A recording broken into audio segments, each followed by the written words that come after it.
Ladies and gents, boys and girls, I am Brandon Gordon Gab, GabGames.com, and this is Dead by Daylight. It's been up since 2 o'clock, 3 o'clock, currently 4:45 in the morning. I was supposed to be leaving out for work at this time, but when I woke up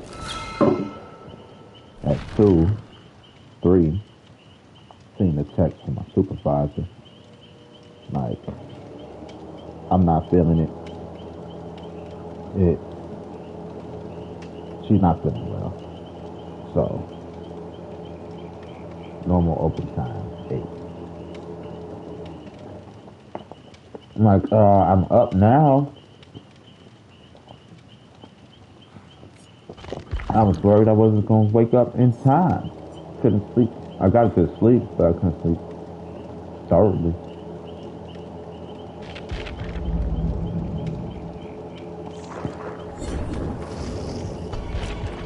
So, I've been up since. I went to bed early to make sure I'm up, had enough energy for the day. Which was, my day was supposed to end at noon. So now probably around 11, 10. I'll be ready to crash out.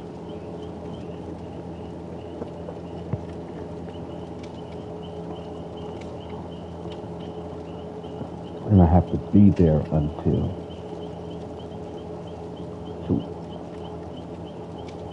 So yeah.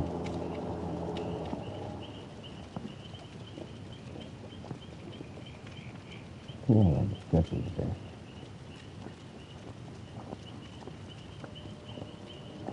So I'm up eating breakfast. Oh, Crystal back there.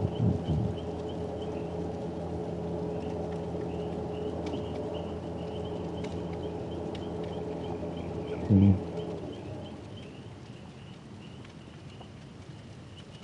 Gotta watch her.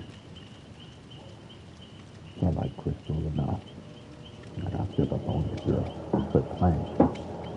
That's the co-worker. Talk with the chief.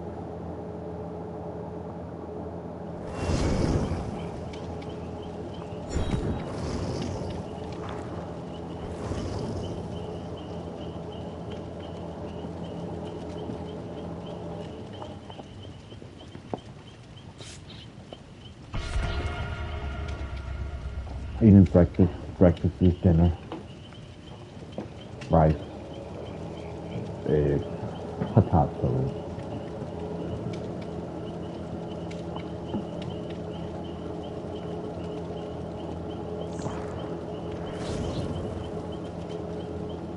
And the coffee.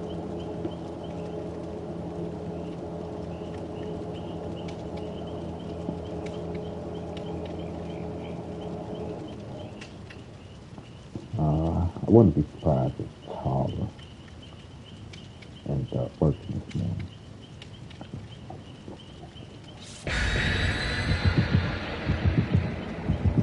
I said, Mary knows something good. So, probably end up with Tara.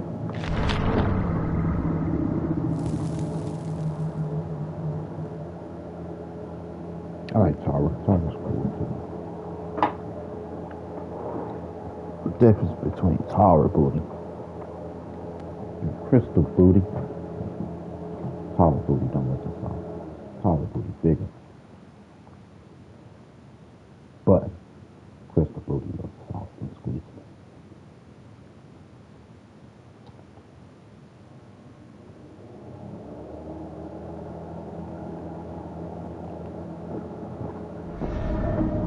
But I think Tara makes a better girlfriend.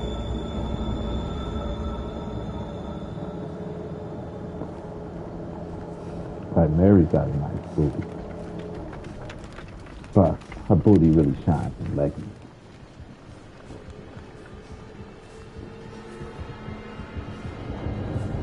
Jackie's my boo-boo. She look like she'd be a good wife, a good partner in the bedroom. Like, she got it all.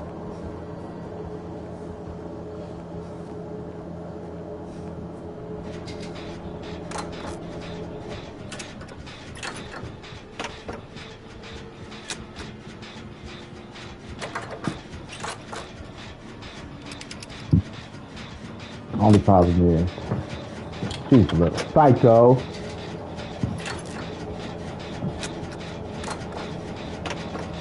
I ain't gonna say psycho, but she's so insecure. I thought I was insecure.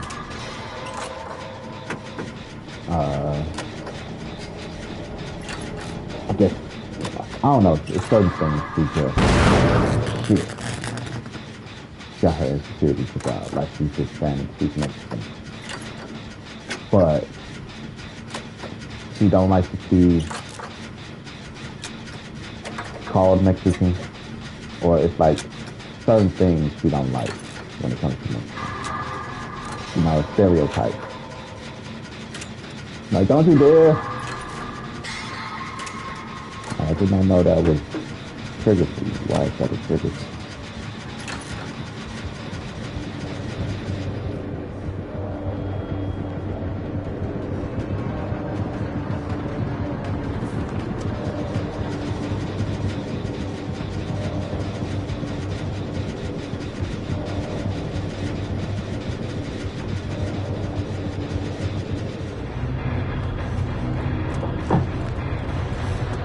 You know? It's stereotypes, I get it. Like, I feel I can't be angry in public because angry black men.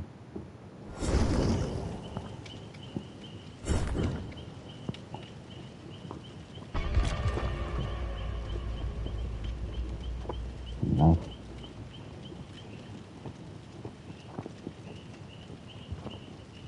I still get nervous when the police come up behind me type shit.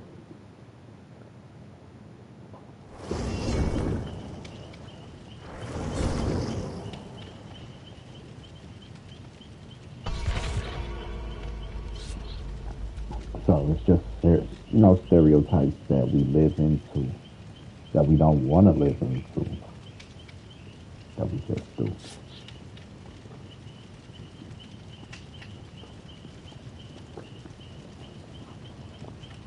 Her booty, though, she got the best booty out of all of them.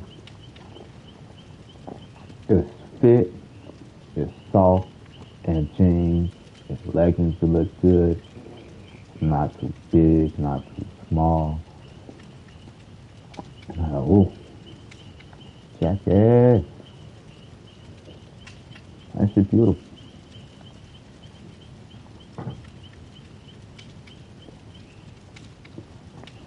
Jackie, turned me into Uncle from Jackie Sanders, ain't you? Jackie.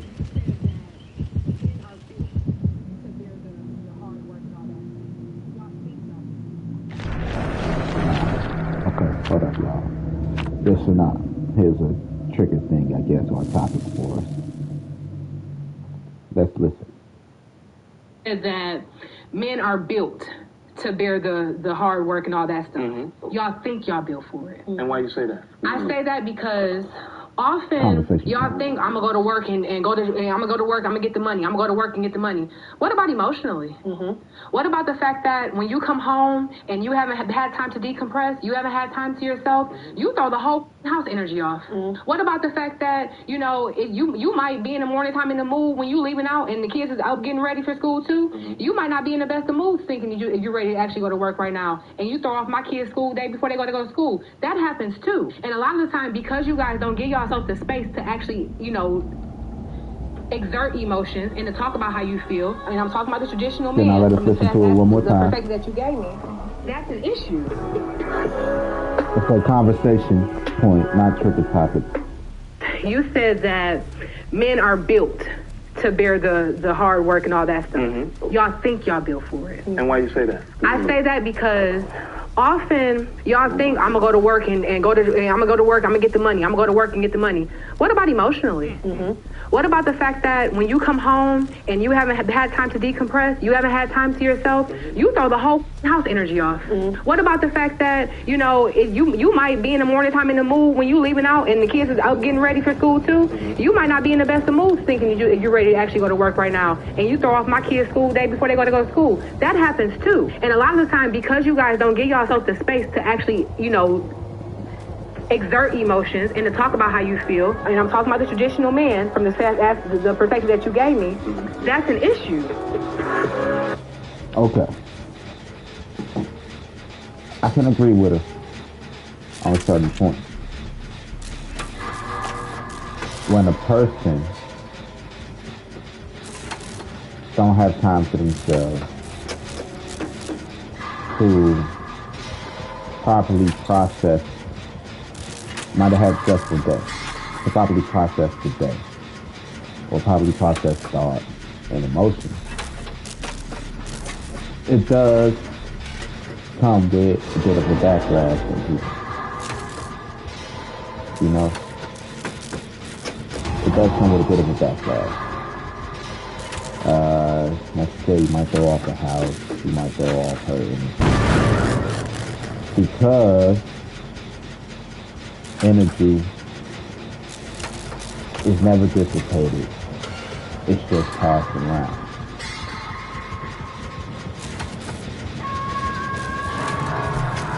You know, energy don't dissipate. I had this conversation with a guy on the bus.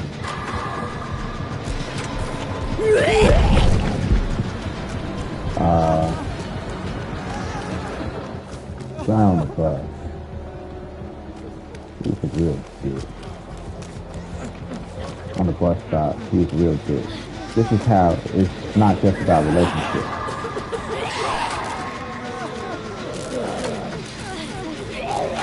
You know, it's just the transfer of energy.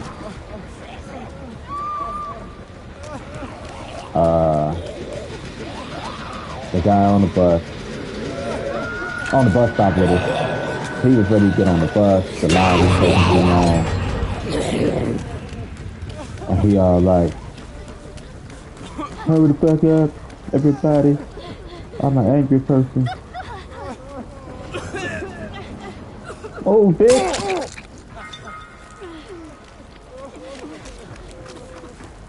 I'm an angry person. And you know, he put all that energy from the front of the bus into the bus.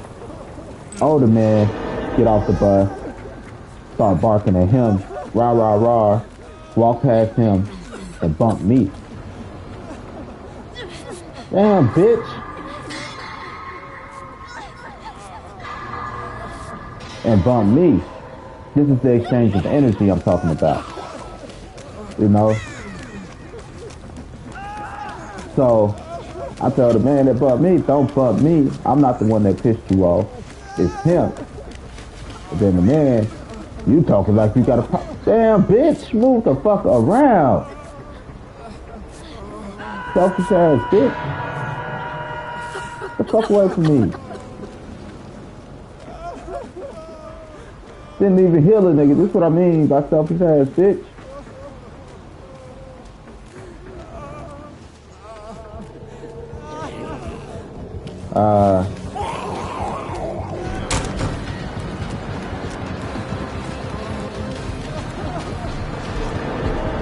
Oh.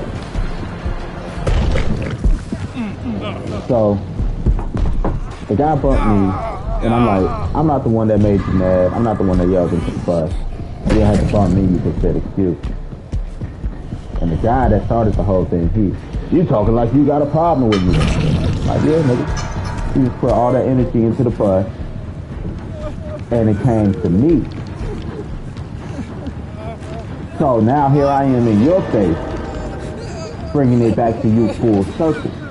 You can either choose to let that shit die, or you just gonna have to deal with the energy that you put out into the world. You know? So I'm not for all that talking shit. I'm like, nah, blah, blah, blah. I'm like, look, I'm not much of a talker. Either you gonna shut the fuck up, or we gonna deal with it. We gonna stop talking then. Like, nigga, I'm not the one. I just got off work. I just said X, Y, Z amount of hours. I'm not here for that.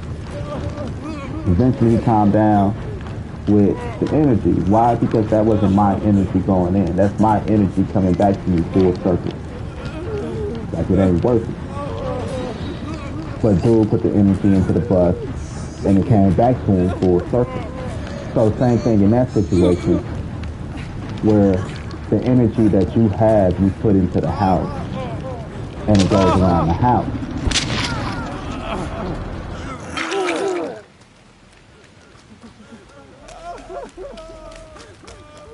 And it goes through the house and changes the energy of the house. So I can agree with that.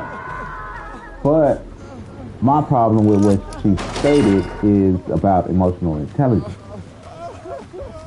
She's like, men claim they're built this way, but you're not, because your energy throw off the house energy.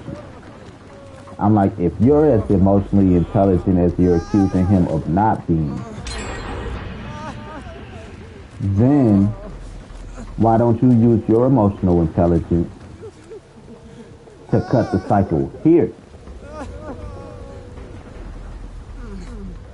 You get what I'm saying? To be like, oh, he's in the mood today. It ain't our fault. Not that, like, because a person's angry or going through something don't mean they're abusive. You know, it's not like he's beating on the kids. It's not like he's beating her up. It's just a funk, right? Get up from me. I don't want to hear that shit. You know? It's just a funk that go off and that go around the house. So if you know that, why is he still getting the kids ready for school? Now, if I see my wife is going through, she's a little exhausted or overexerted, it's my job to be like, listen here, baby. Go sit, go relax, go cool out for a minute. I got it. Right? Now, why doesn't her emotional intelligence tell her to do the same thing?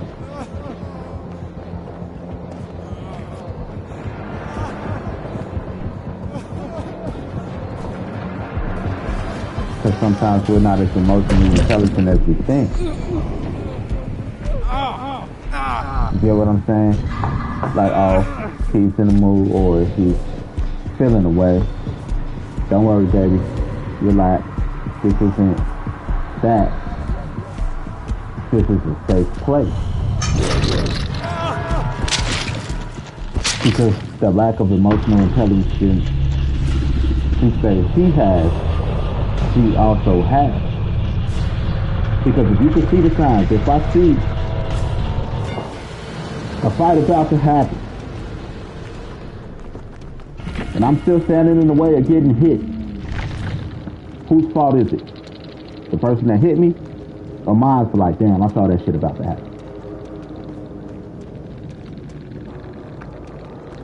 Saw it about to happen and I didn't get out the way.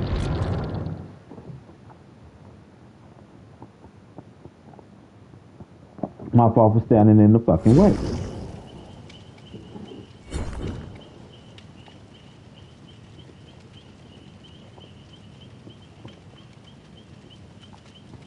So, why not help the situation when you see the situation? To just let it play out and not make an effort to be like, babe, whatever happened at work, that's at work. You at home. It's okay. This is a safe place. Whatever happened outside these walls, stay outside these walls. Whatever happens in Vegas stays in Vegas. You're at home, baby. Home base, you're safe. As a man, you should let your woman feel that too. That's emotional intelligence. Not, why you acting like that? You throwing the whole house off. Or, knowing how disrespectful some women can get. You acting like a bitch. Man up.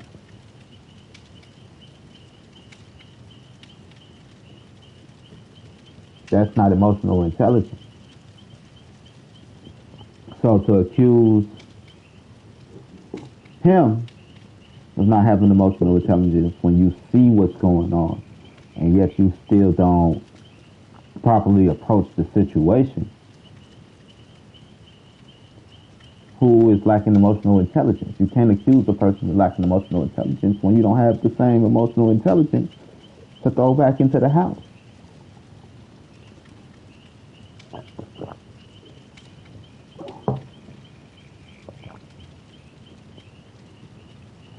Right.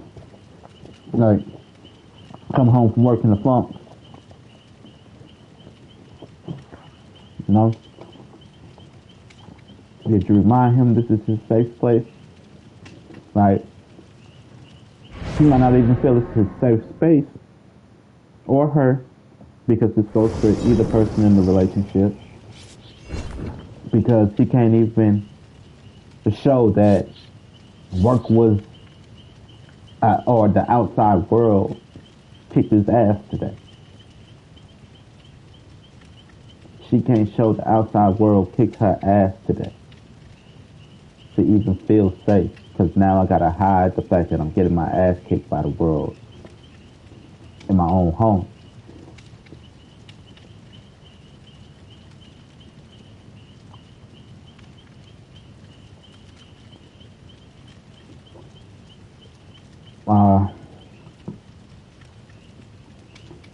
But that's how I feel about it.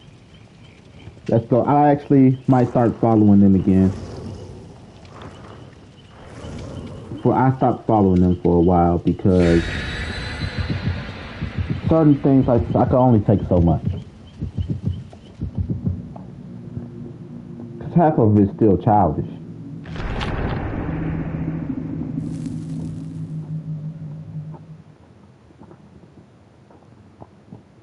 Some people come here, like questions in this audience.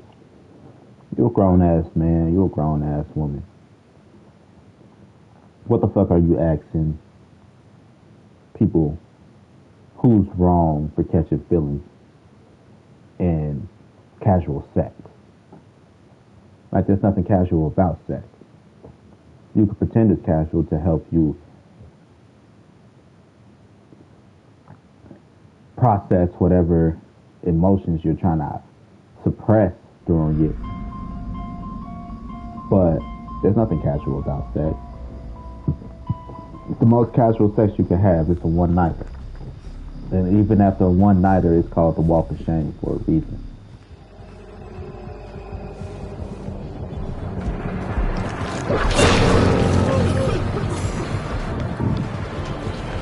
You know? Because you wouldn't have did it under normal circumstances. You were just horny and hot, and you gave into the emotion of horny and hot. That's the most casual sex you could ever have. Just a one-nighter.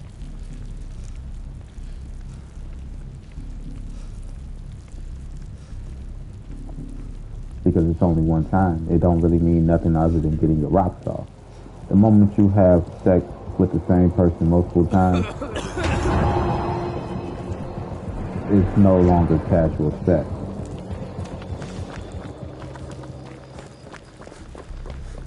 Y'all people fucking without commitment.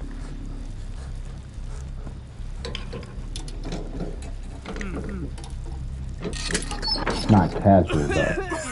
Because you have to come to terms, you have to come to agreements, you have to come to all these different things before.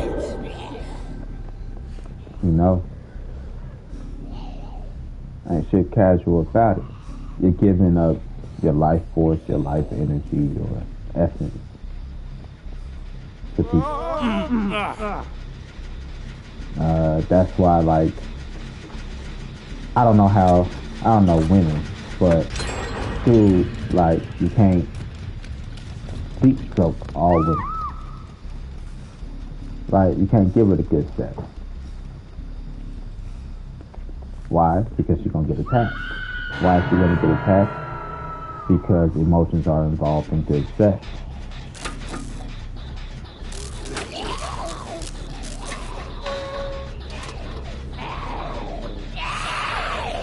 If I'm not looking in your eyes and not fucking you like I love you, then the sex ain't good. But I gotta fuck you like I love you.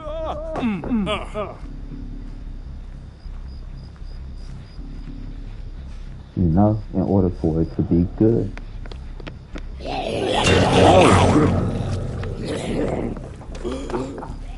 Look in your eyes, kiss you. Kiss in your neck. All the soft shit to go along with the rough, strong shit.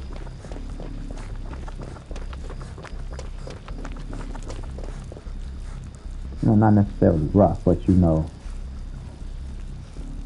what's the word I'm looking for? Because it's not rough. It's strong. The strong shit. You know, because you still got to be gentle with it. So when you when you're grown ass people gotta ask another person whose fault is it, and they like, oh, I said it was just sex when we first met. Like, fuck out of here, because good sex involves emotion. It just does. There's no such thing as just casual sex. Especially when you want the commitment of sex.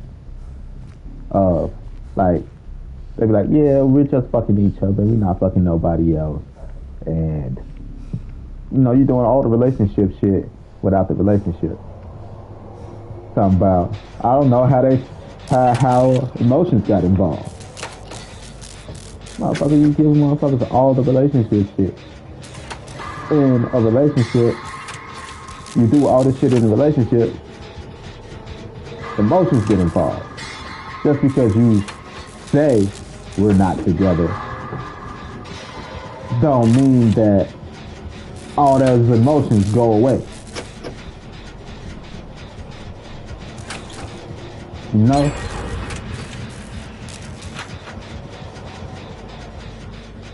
Like, yeah, we're not together, but we eat together, we sleep together, we cuddle, you know, we watch movies, all this shit, but we're not together, so we shouldn't get feelings for each other, right? We do all the relationship shit. They're talking about, I don't know where the feelings came from.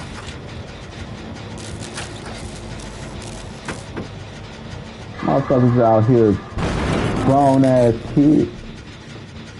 And that's why I had to stop from the show, because some of the shit is just, it's bad for your mental health. Seeing all the stupidity and hearing all the dumb shit. But let's see what this video is about. I think like a lot of us be in relationships with people that make us feel guilty for evolving. Like it's a lot of jealousy within people's relationships that they are actively in, because you elevating is a mirror to what I'm not. So you getting that promotion at the job. Now I feel like as a man I'm not making enough money, or I'm insufficient in terms of my role in this relationship. So now I'm gonna make you feel guilty for it. Now I'm gonna dissuade you from trying to do things that deep down I know is gonna make you a better you. But because it makes me feel like a worse of me, I'll serve as a roadblock for it. So I think we gotta be careful of just jealous partners within a relationship. That should sound crazy, but it's jealous partners in a relationship.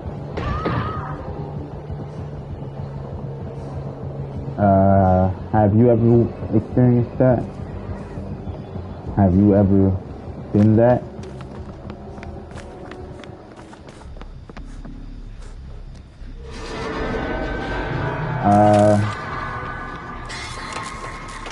I can see it, you know,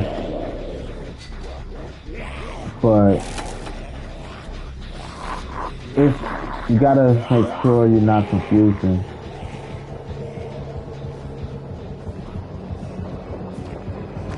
jealousy with a person who's afraid of change. There's a difference between jealousy and being afraid of change.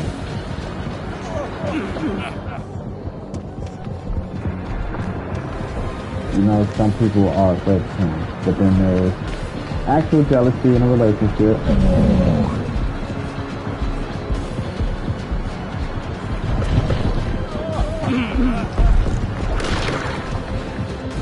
There's being afraid of change.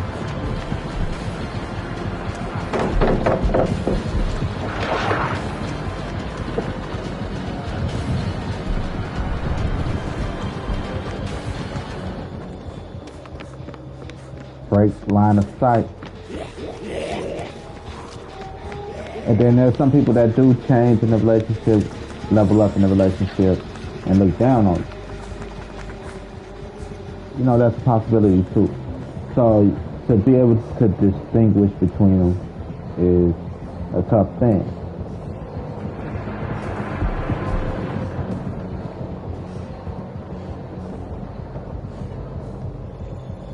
Some people can't distinguish between them.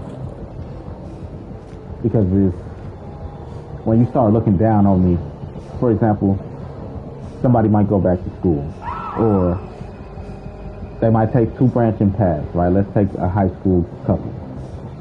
One might go the path of work, career. The other one might take the path of education, right? In the beginning, the person who's bringing in the money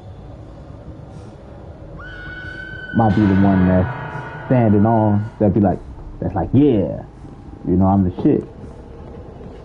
Because the one pursuing education don't have the time to build up a bag like the person that's working. But once a person that decided to go on education is getting further in their life and further their education, oh shit, you know, there might be some jealousy that tends to build, like, you know, or arrogance. I'm smarter than you. I'm more educated than you. Things like that.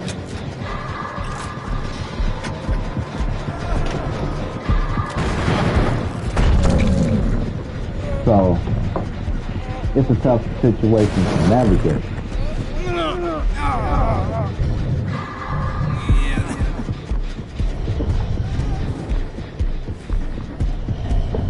But if that person really talking down on you, for example, person might just start using big fucking words.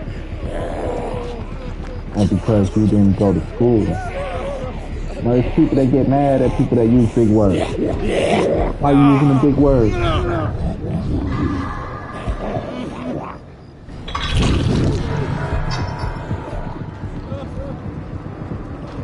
You know? Because you went to school, you're better than me. There's people that do feel like that. But look at the situation I used. Two people that were high school sweethearts, right? There's an immaturity there. Because you don't think about the future sometimes. You're just like, here now, I love you. That's all I know. But you have to think about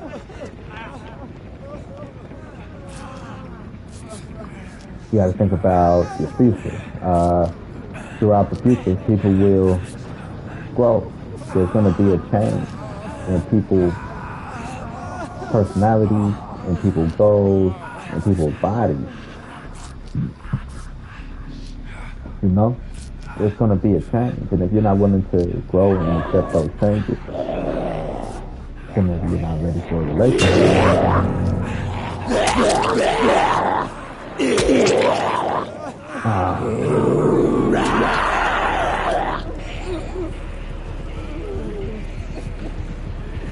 Because people grow and change.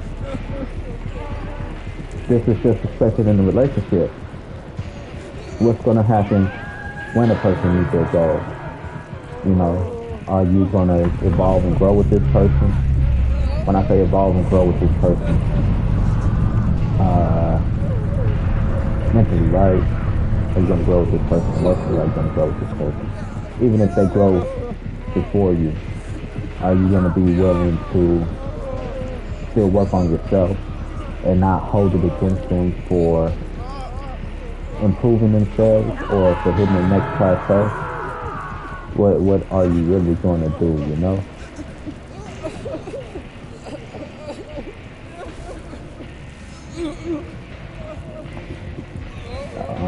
Have you ever asked your spouse, like, okay, your goal is to do this. Your spouse, your girlfriend, boyfriend, I don't give a fuck. Your significant other. Your goal is to do 5 years of high school. 5 after high school. Do 8 years of college because you want to get a degree in this, and that's what's required. After you do that, what's next?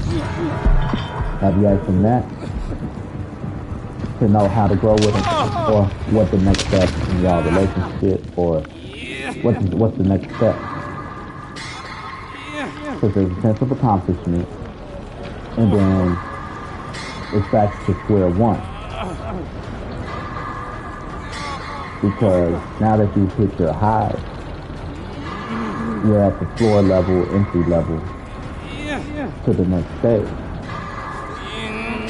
So while you might feel like they're on a high horse, they might feel like they're down here.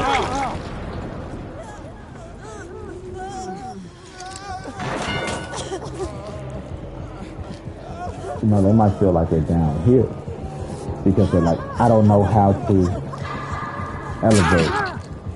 I don't know how to get to the next stage. I don't know where the next stage is. I've hit a plateau.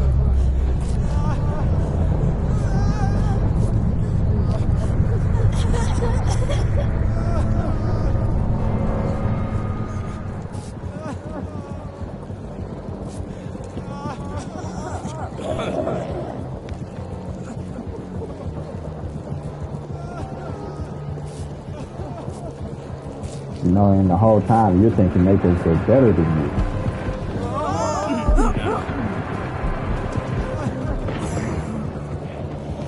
When they're like, shit, I don't even know where to go after this shit.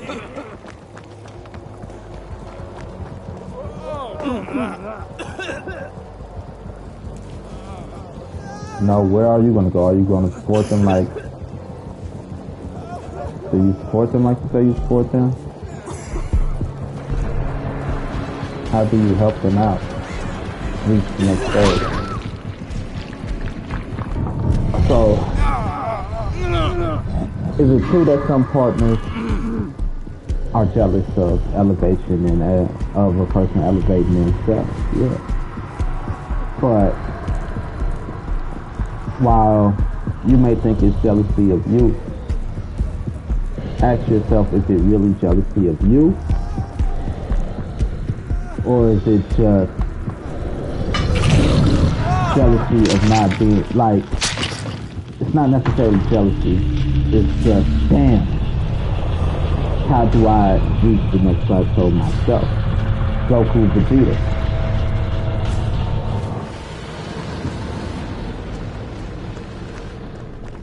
You know? You might think that, right, motherfuckers just want to elevate themselves. Vegeta's not necessarily jealous of Goku. He just want to reach the next level too. He like, damn, what do I got to do because I hit a wall to reach the next level? You know, and he's always playing catch up, so it's like, son of a bitch. Finally caught up and they moved the goalposts again. You know, some people just might see how much the goalposts move after all of the hard work they do. When Goku, on the other hand, he's like, I never even knew what the fuck a Super Saiyan was, and look at me, a Super fucking Saiyan. Now I'm trying to figure out how to reach the next level of whatever the fuck this is, because I didn't even know I could reach these heights. So this can't be my this can't be where I plateau. There got to be something after this. Then reach the next point. There's got to be something after this. There's got to be something after this. He's constantly looking for the next plateau. He's not looking to compare himself to the people around him. He's just looking to elevate himself. As to where a person like Vegeta uses the people around them to justify their worth. You know? And that's where Goku and Vegeta differ. And that's just like how some people are in relationships. Are you a Goku or are you a Vegeta? Do you need to see somebody reach and elevate to new heights in order to push yourself to a new height? Or are you constantly pushing yourself to reach a new height? Because if you're constantly pushing yourself to new heights, you'll never be jealous of the next person. Like I tell people all the time, I don't compete with people. You know, I might use the people around me as a measuring stick, but I don't compete with people. I compete with myself. I'm trying to be the better man than I was yesterday. As to where I don't need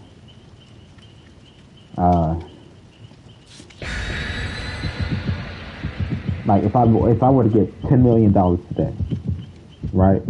I probably wouldn't have to work the rest of the day in my life. Proper investment, proper purchases, purchase me a house, purchase me a car. You know, everything paid for, really. Like I won't need much. I don't need $1 million house. I could get me a $20,000 house, invest $40K into it. For $50,000, I got me a lifetime home. I don't need $1 million home. Get what I'm saying? Proper investment. But with that $10 million, you think I'm going to be like, damn, I don't need to do shit. I'm just going to sit here. I'm going to get fat and trick off.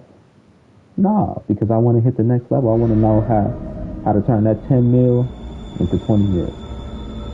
And then after I get 20 mil, how I could give back and help people. Because I don't need any more money.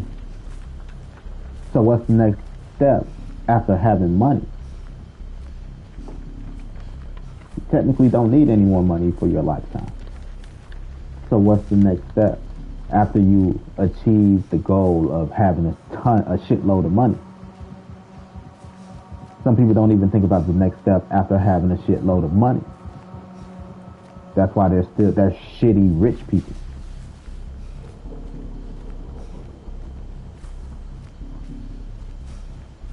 You know?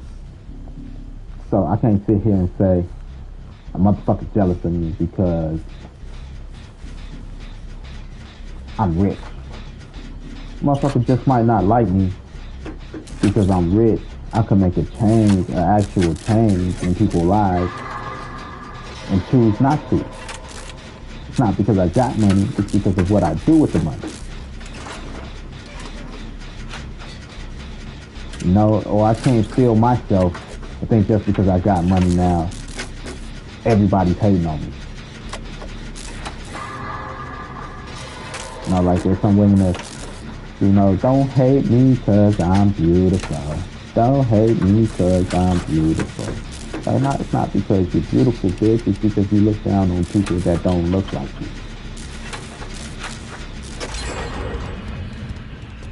you. Ego. Check your ego at the door. What's It's next? multiple like big movements right now. I'm not saying some of the complaints this have are not valid, because they be valid as, but it's like multiple bitter movements right now. And frankly, it's because most of those men are too accessible. Like Big Dog, you put too many of the wrong ones. That's why you feel that way. You feel me? Like, and don't get me wrong, I done dealt with my fair share of birds women. They exist. But I realized I had the option to stop. I'm sorry. Before I turned into an arguing in the comments, I had the option to look at me and say, hey, dog, how you keep ending up with them? That's beautiful. Why you keep entertaining these women that don't give a fuck about you for real, for real? Why you riding with women who would with you when you ain't got no bag? Like that's a you problem. Why? Because you got the baddie. Why? Because others say she valid. You know what I'm saying? Like, bro, we as men, genuinely, bro. It's multiple like.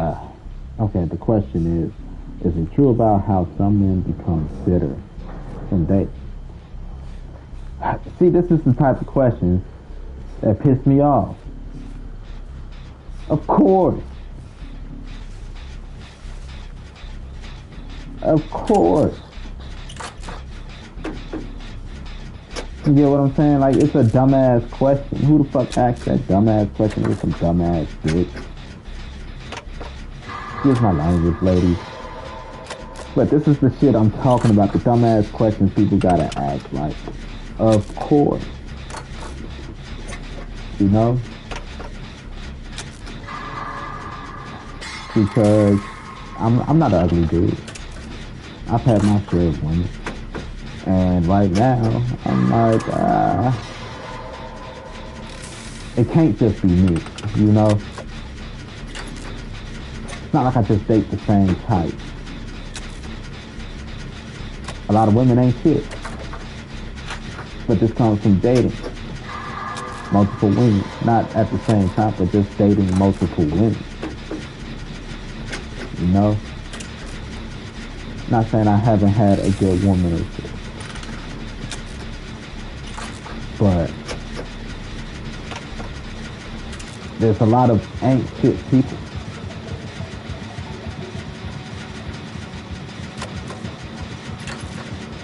So of course you become a little bitter.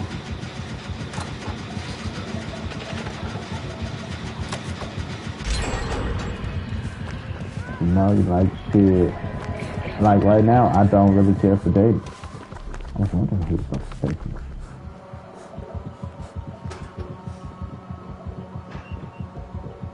Because I ran across so many ain't shit women.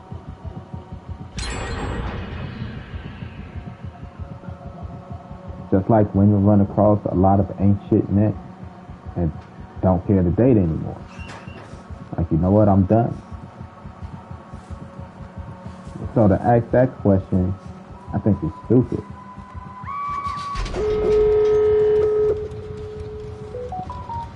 It's just a dumbass question.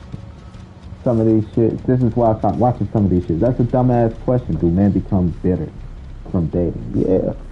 What, you thought all women was sugar, spice, and everything nice? No. How many men have you dated, woman? And you still single? You telling me in all these situations, like, in all these situations,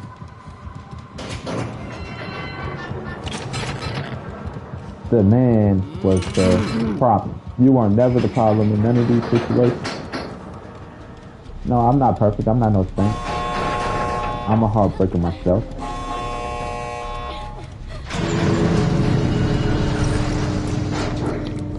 Let's go, bitch. Door's open.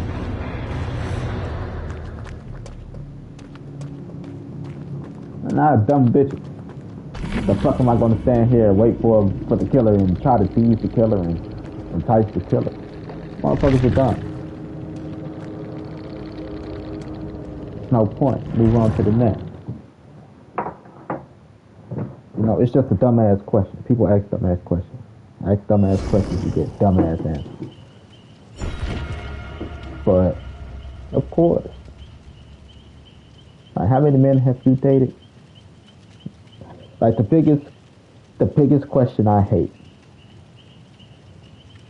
is the body count question. Motherfuckers asking, what's a good body count? What's a bad body count? That's the biggest question I hate. Why?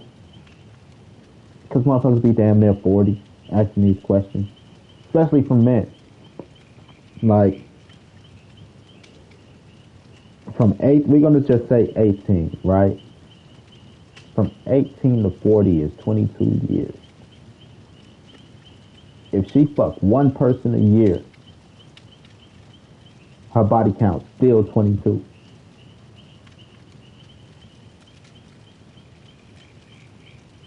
From 18 to 40.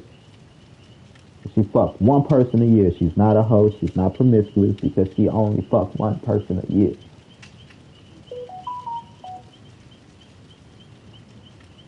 Her body count still 22. Now, a motherfucker hear the number 22 and like, that's a large body count. Like, nigga, that's one person a year. The rest of she decides to get fucked on her birthday every year. She might court a man for 6 months before she let him fuck that other, that on her birthday.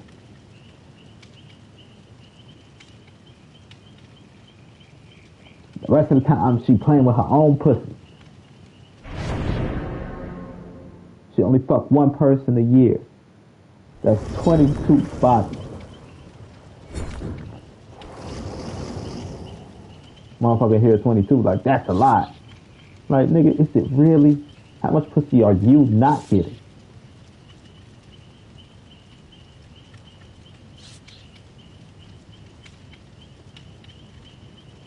She fucked one person a year on her birthday. Play with her pussy. The other 364 days, because it's 365 days in a year. The other 364 days, she played with her pussy. On her birthday, she decided to fuck one man she been letting court her for 364 days.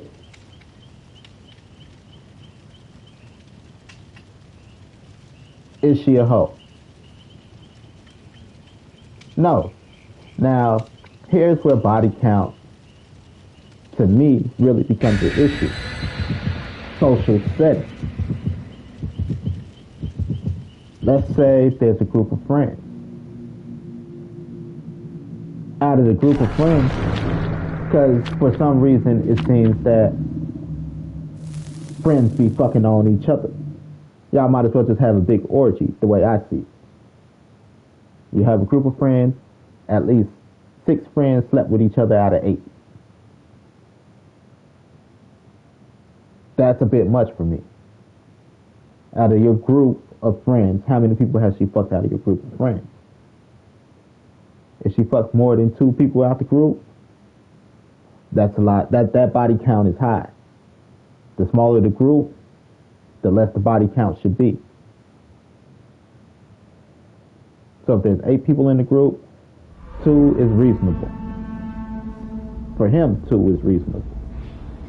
Right? Because let's say y'all not a bad looking group. But if she fucked 3 or more out of 8 people, not just men, but women too,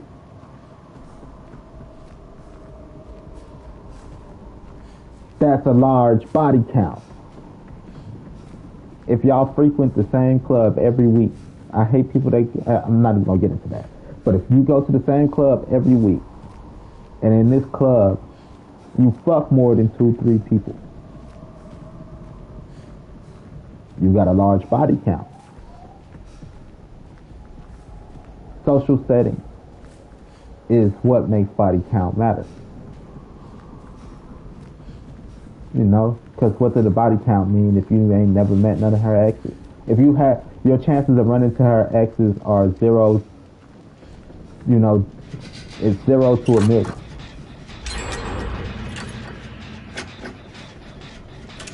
Right, 1 in 1 million you run into her ex. Any of her exes. Does body count matter?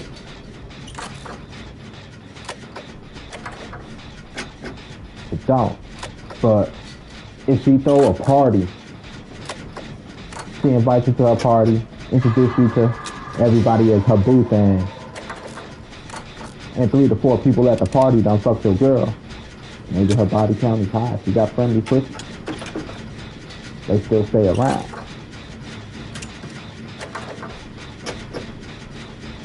That's what body count matters. Like I said, don't have me around nobody you fuck. Because if I parade my ex-girlfriends in front of your face, You gonna be pissed, you gonna be jealous, and it's gonna be a fight. Don't bring none of them niggas around me. Would you prefer her to be a slisher or a splasher? What? Hey. I'm not trying to be a contrarian here, I like that one noise where the snow just started to melt and you can kind of move your feet like that in it. That's dumbass question. See the childish ass shit. That make us feel guilty for evolving. Yeah. Like it's a lot of jealousy within people. It's multiple like bit movements right now. I'm not saying some. Are you looking for your soulmate or your paper mate? And oftentimes you are dating a checklist. A man that makes this or tall like this and has this quality, and on paper it should make sense for you. But you're not dating you're dating a man, you're dating the soul. And oftentimes, if you don't see if his soul is compatible with yours, listen, there are people right now that's been in a relationship with a person 5+ years, and you ain't seen their soul yet. You don't truly know who they are because you fall in love with what this person does for you, but not what they do to your soul. And I want you to understand, no matter how attractive that paper look, if that person isn't yoked with you, if you don't vibe with them, you don't have that connection, they don't be a cheater each other on an intellectual level. Something has to work. I don't care how tall, smart, and how much money. Agreed. I fucks with on that. We got a checklist. Everybody got a checklist. You know? For me, like I said, like looks wise, I just prefer a non-heavy girl, really. Yeah. You know?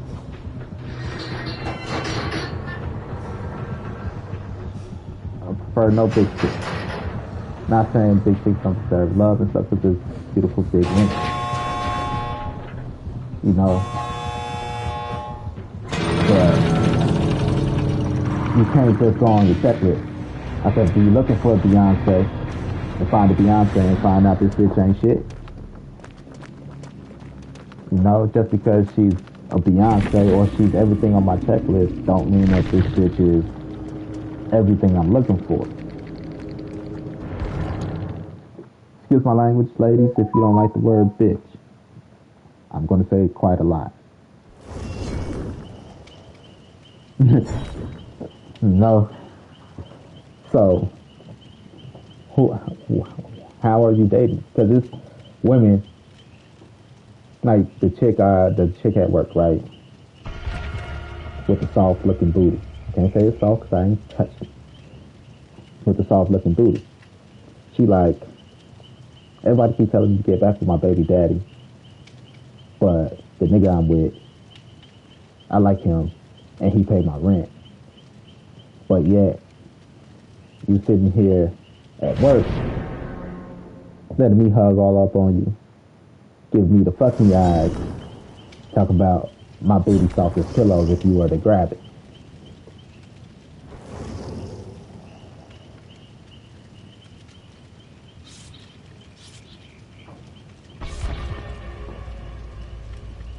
You know, you got a man paying your rent, all this other shit, except you and your 8 kids, because she got 8 kids. And you over here talking about your booty softest pillows.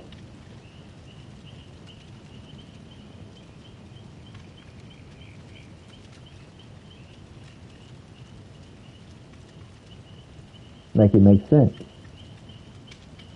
You know, you dating people that, you dating a guy that do what you would like, but at the end of the day, he ain't hitting the high notes for you because you want me to squeeze on your pillow.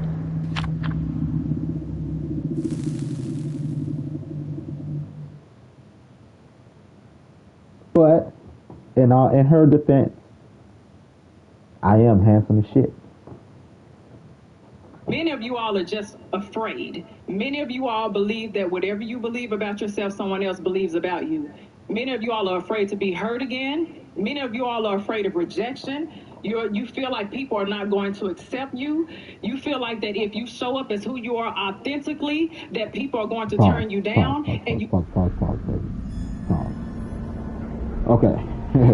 Before we listen to her go on her rant, the question is... afraid. Many of you all... Is it true about how our fears can show up during dating? Believe that whatever you believe about yourself, someone else believes about you. Many of you all are afraid to be hurt again. Many of you all are afraid of rejection. You feel like people are not going to accept you. You feel like that if you show up as who you are authentically, that people are going to turn you down, and you truly have social anxiety. It's not introversion. So y'all have to stop making that excuse. I hear, and I trust me, I work with hundreds of women a week. I work with many men as well, and I can tell y'all that that is something that people hide behind. If you want to have a relationship, if you want to be married, if you want to date, stop hiding behind your fears. You are paralyzing yourself, and most of those fears are adopted. They're either adopted from somebody that you witnessed it with, they're either adopted, or maybe you have gone through some type of childhood adverse event. Maybe you have gone through trauma. But if fear keeps you handicapped, how do you think that you're going to grow and get what it is that you actually desire? Right. Is it true about how fears can show up during dating? Of course. We're all insecure. I don't care what nobody says, we're all insecure. That rich nigga, he insecure. That highly educated bitch, she's my language lady, she's insecure. Like, we're all insecure.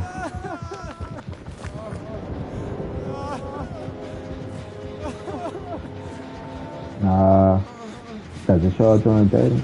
Sometimes, yeah. How may it show up during dating? It may show up as, what is it? What's the word I'm looking for? Disassociation. That's the word I'm looking for. Disassociation. When I say disassociating reality from your feelings. It may show up as paranoia. It may show up as anxiety. You know, it may show up as overcompensation. Let's say you have a fear of being cheated on, right? I have a fear of being cheated on.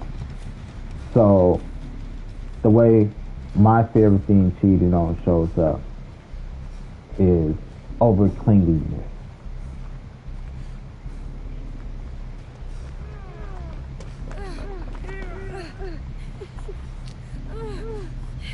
Right, over clinginess. I'm over clingy. I can't let my spouse take a shit by themselves. Because I fear that while they're on their phone taking a shit, they're texting some dick.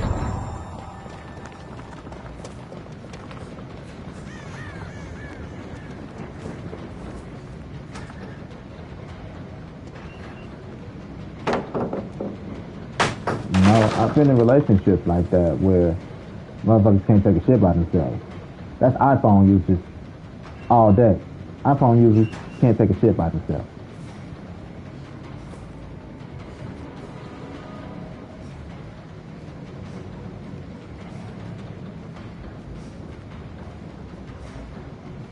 No.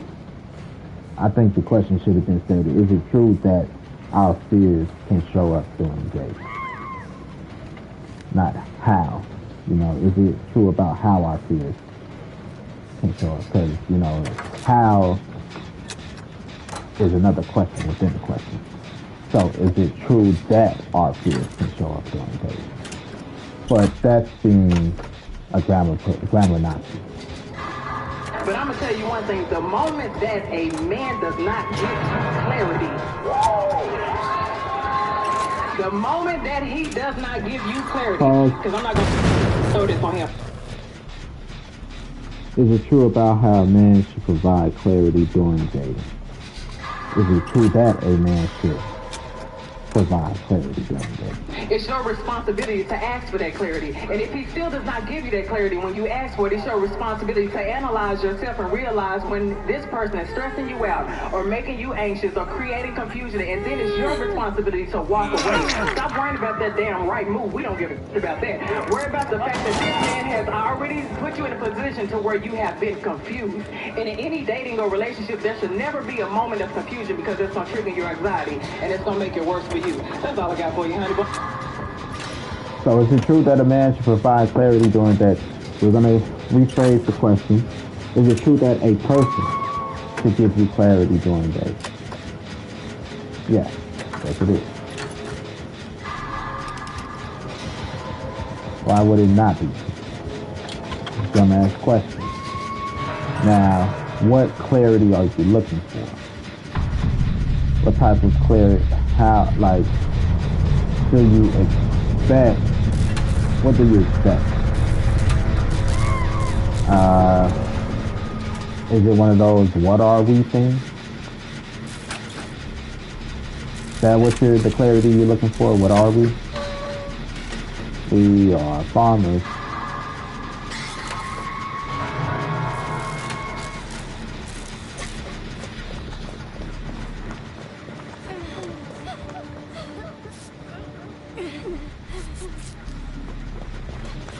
Right, what type of clarity are you looking for? Clarity as to what the future may hold?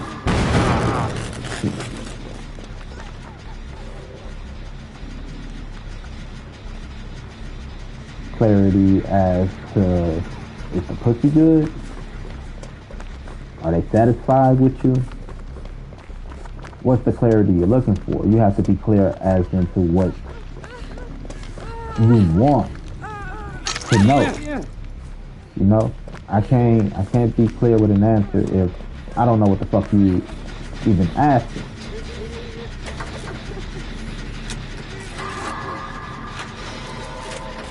Right? Like, that video wasn't even clear to me.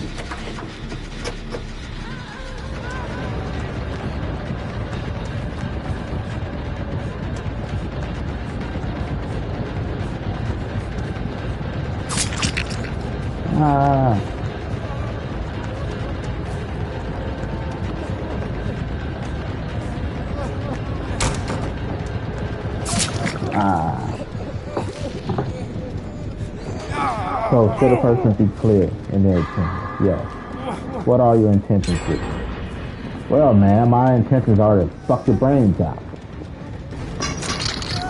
Then figure it out later if I want to be with you long term.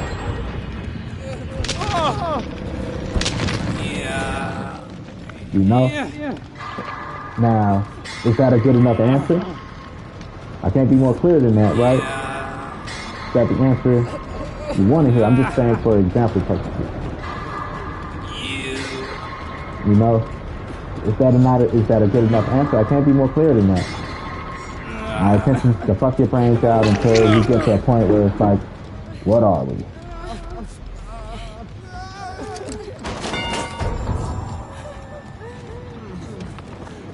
Might not be what you want to hear,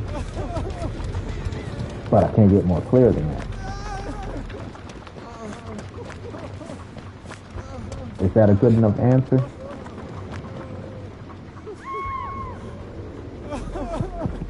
No, because some people don't like the answers they hear.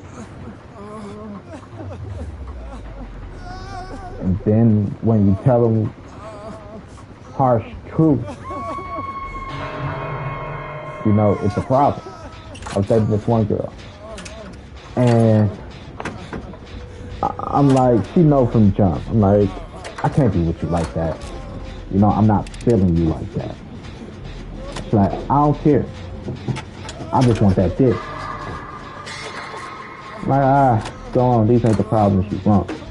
She's like, no, I just want that dick. Well, okay. If you want the dick that bad, you've been trying to get the dick, you feed me, you even try to get me drunk, all this other shit, fine, I'll give you the dick. I ain't dating nobody, I ain't got no boo thing. I need some loving myself. And then it got to the point where she's like, what are we? Why you don't want to be with me? Like, you're just not, you're not my type. You know, you're a sweet girl. You're not ugly. You're just not my type, you know, for me to settle down. She's like, what does that mean? Like, can you just leave it at that? You know? Like, no, I want to know. Okay. Well, are you sure? Because you're being real pushy about it and you're starting to get on my fucking nerves about it.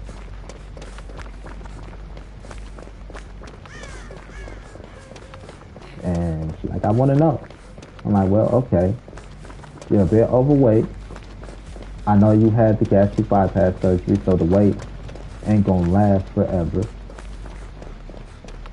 But the excess skin, it's unattractive. You know? And she was a little hurt by it.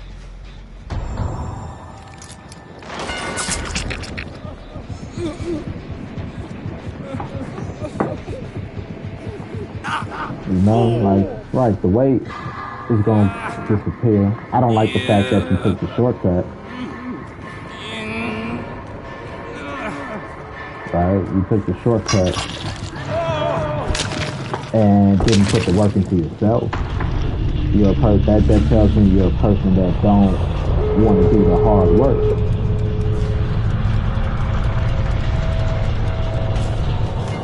You know? Because instead of exercising, we decided to take the shortcut and do the gastric bypass. I got a family member that died from doing the gastric bypass surgery. I don't recommend it to anybody. And she ended up dying from complications of the gastric bypass surgery.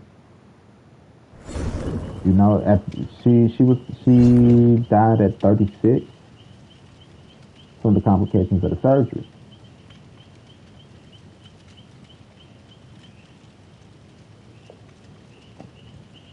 And it's like, it's not that I don't like you as a person. That's actually the reason I keep giving you the dick. You're a nice girl. But here's the real reasons why I can't stuck with you the long way. You know? She couldn't deal with the clarity of, you're just not my type. Like, I need more clarity. I need in-depth. Shit. Well, here you go. 2 seconds.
I sound like a dick, I sound harsh, but it was the harsh reality of it.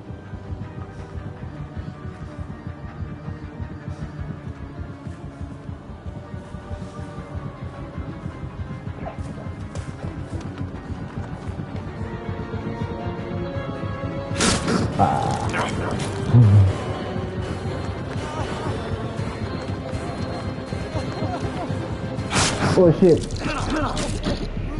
But that's the harsh reality of it. She's pretty in the face. She had the potential to look like she had the same characteristics as Christina Milian. You know? So, she wasn't ugly. Personality wasn't bad. I like clingy. I like, making me feel like it's about me.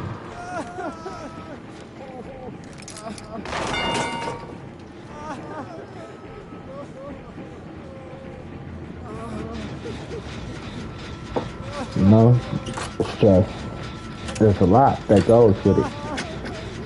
Her family got the money to give her a little tummy tuck and get rid of the excess skin and shit. Don't get me wrong. But I just didn't like the fact, it's a shortcut. You didn't put in that work. That tells me that if there's a shortcut in the relationship, you're going to take it. You're not going to put in the work needed. Because you won't even put in the work into yourself.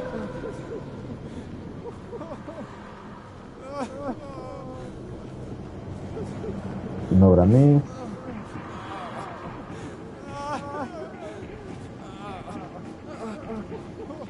So, I would have never told her no shit like that if she could have just accepted what it was. I liked her though. If I didn't like her, I wouldn't be fucking her. You know? If she could have kept her mouth shut,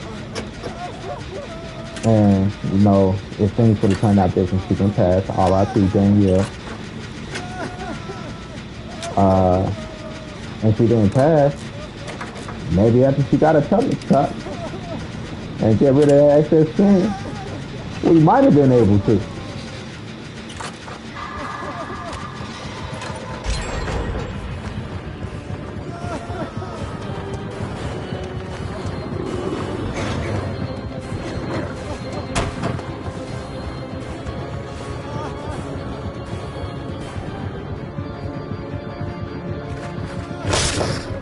Right. But she couldn't keep her mouth shut. You lose more dick and pussy, ladies and fellas, talking than you do by shutting up. Talk yourself out of more. Gotta get laid more than you talk yourself into it.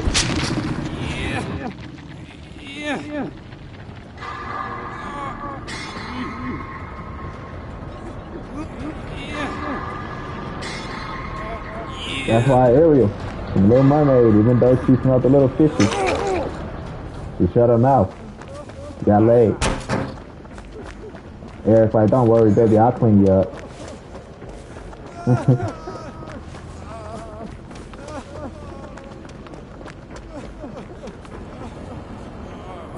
But,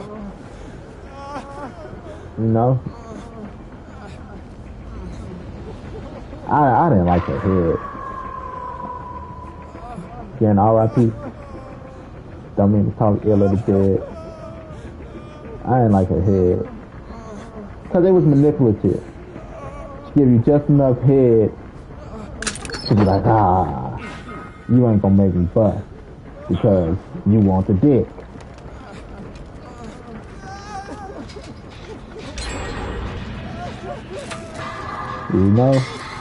So you giving me this tease me head. Right, that's my dick like it means.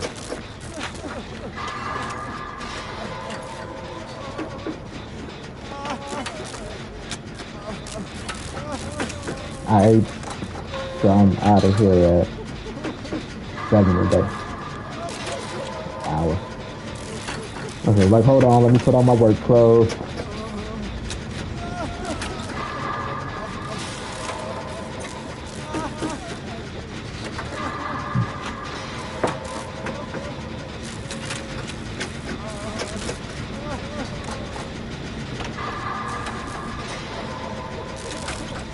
Probably would have got the good dick. The head, the smell head, that. Give me the good head.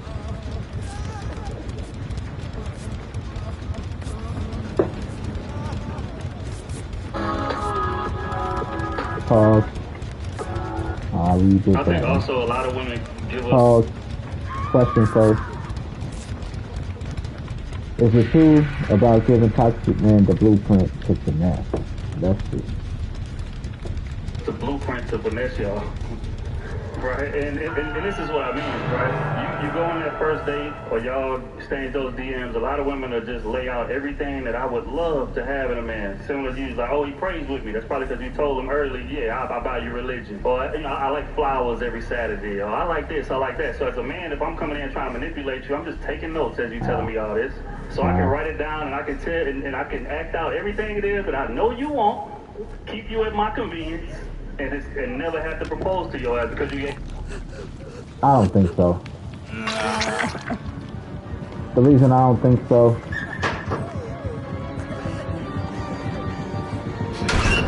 Bullshit. The reason I don't think so is because you're supposed to listen to the person you're dating. You're supposed to learn their do's, their don'ts, their in, their out, in order to better serve you and them.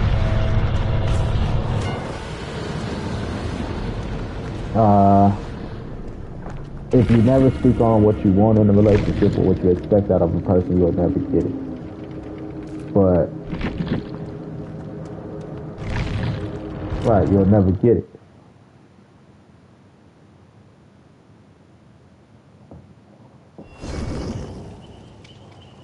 But, you know, you gotta speak on it. There are people that's just gonna manipulate it anyway, because that's what they do. It don't matter if you gave them the blueprint or not. They're gonna try to manipulate you anyway. So, to not tell the person you're dating your do's and your don'ts, your boundaries, your pet peeves, you know, your turn-ons and shit, because you're afraid of being manipulated, that goes back into the fears of the relationship shit.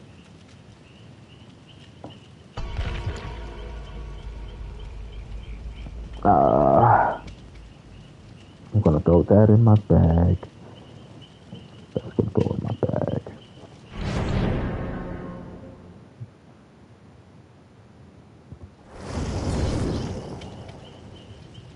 Yeah, today, fuck that shit. They gonna deal with me. I don't stank or nothing. Just, I was supposed to be out this house. Motherfuckers got me up since 3 o'clock. You gonna deal with me? I'm brushing my teeth and shit. You gonna deal with me though. I don't stank. Just shit. I'm supposed to be at my house at 4:30.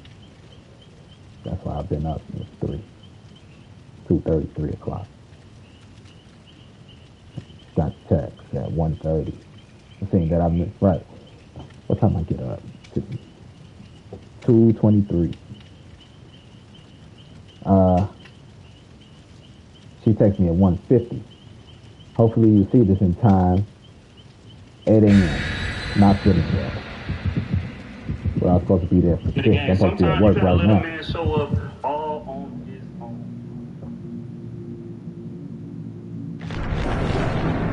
No.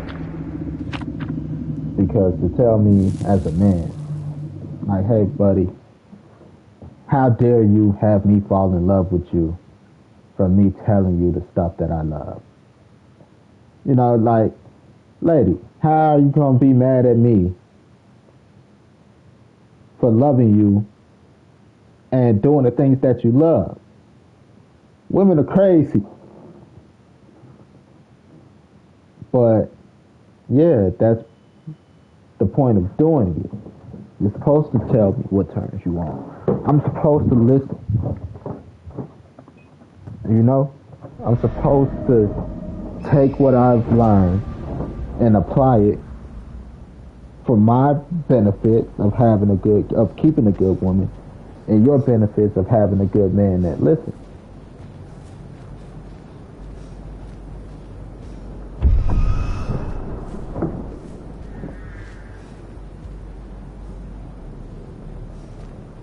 No, so it's not wrong. A manipulator is going to manipulate.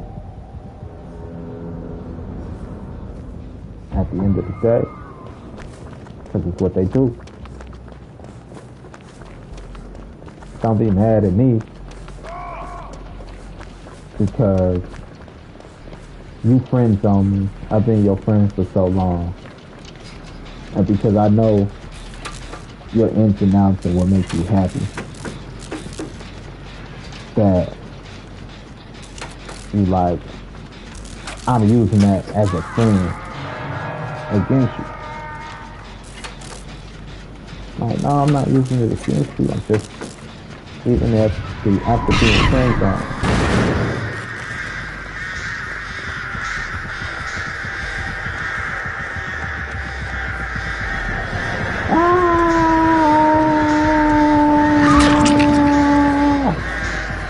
You know, even after being friend zone, I chose to stay in the friend zone because you're somebody I can see myself with.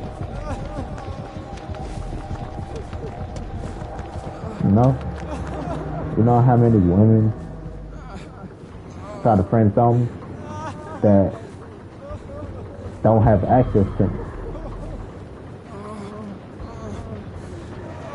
Because you're not going to have access to me. You're not going to use me as a man who knows your likes, your dislikes, how to talk to you, how to coddle you, how to be strong with you, how to be firm with you. You know, you're not going to use me for all the good things that a man should do that you're dating. You know, just to be like, I don't gotta worry about this nigga I'm fucking because he gives me everything I need as a friend. So many women do that. So many guys do that.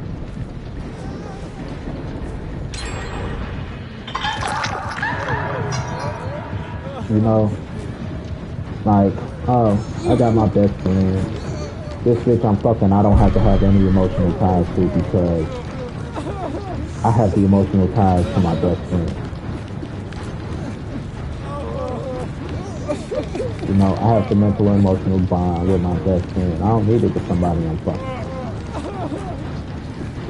And then you feel unfulfilled in the relationship because over here is where you know you really should be.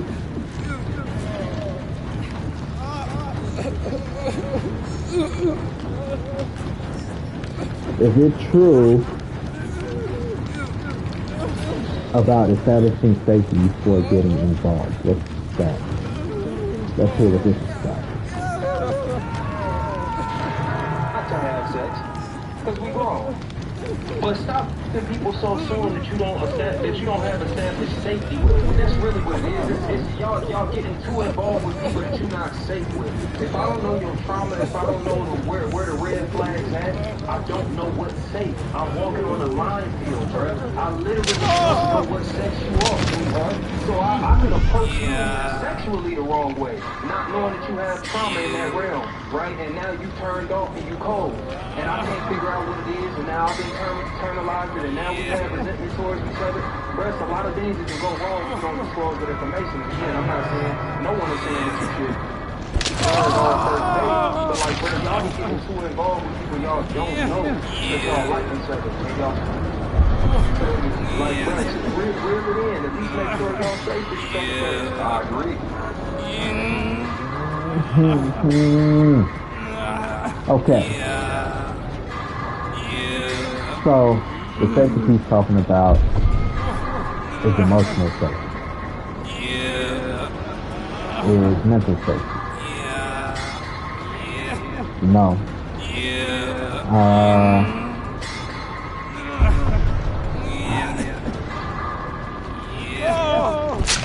Should you establish that in a relationship before you have sex?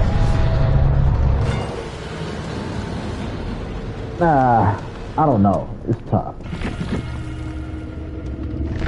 It's tough. When you say involved, it's long-term sex. It's not just short-term sex. I don't know. I don't know how to feel about that one.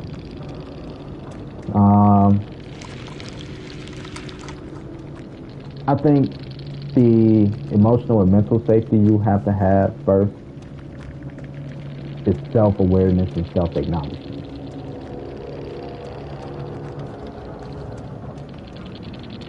Because if you don't know what your triggers are, or if you don't know what makes you move away and act away, then it wouldn't matter what you tell a person, because you don't know that you have these issues.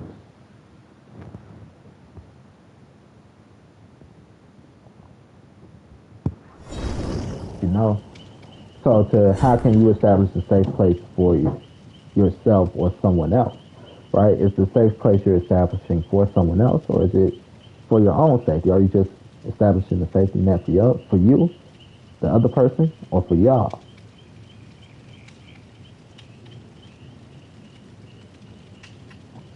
You know? Something triggered me yesterday. And when I'm working, I'm working by myself. Only one doing this shit. And I'm talking to myself, which I tend to do, because something triggered me. And it took me back to my daughter's grandmother on her mother's side. And, I was young. I was like 20, 21, living with my daughter's mother and her mother. After my daughter's mother had our child, my daughter's like maybe 6 months at this time. She was just old enough to go into daycare. And I was on vacation for my job. So I'm like, fuck that. We still gonna pay the daycare, but while I'm home for the week, she could stay home with me. And this is how me and my daughter's grandmother fell out, because she gonna stay here with you? I'm like, yeah. I prefer it if you take her to daycare. Like, I appreciate, my exact words, I appreciate your concern, but I got it. She's like, no, I want you to take her to daycare. If you don't take her to daycare, you could get out my house. And this is how me and my daughter's mother ended up with the rift in between us. Because I'm like, well, I'll be leaving your house. This is my child. You're not going to tell me how to raise my child. Don't worry, I'll be out your house. Me and my daughter will be at my mother's. Because you're not going to tell me how to raise my child. So, the problem she had with me having my daughter isn't that I'm a bad father. It's because she has a bad experience with men and little kids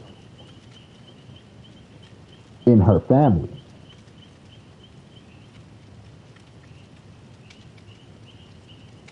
But that's your insecurity. That's not who I am as a person, as a father, as a man. And if I would have, like, knowing this, if I would have backed down and be like, okay, I'll take her to daycare, I don't believe they would have ever respected me as a father and as a man after that. So I have to stand 10 toes down. I'm her father. best place she could be is with me. You know, she's not even a year yet. I'm home for the week. I want to spend and bond with my child. You know? My child is my heart at this moment because I felt I didn't have much. My daughter mother, she was doing whatever the fuck she was doing, so she felt insecure. You know, I was constantly getting blamed for shit I wasn't doing. The only reason I was staying there is because my mother put me out because her boyfriend didn't want me there. You know, like, my child was the only thing I had that made me feel safe.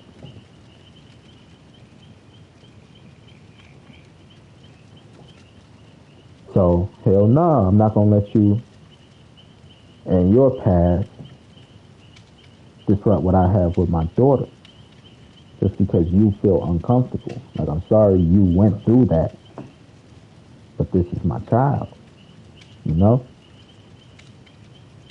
So, safety in relationships. You know, like I said, I know how she felt and where she was coming from. But did I give a fuck? Fuck no! Because I'm a motherfucking man, baby. This will be my last match. Let me brush my teeth.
So, safe zone.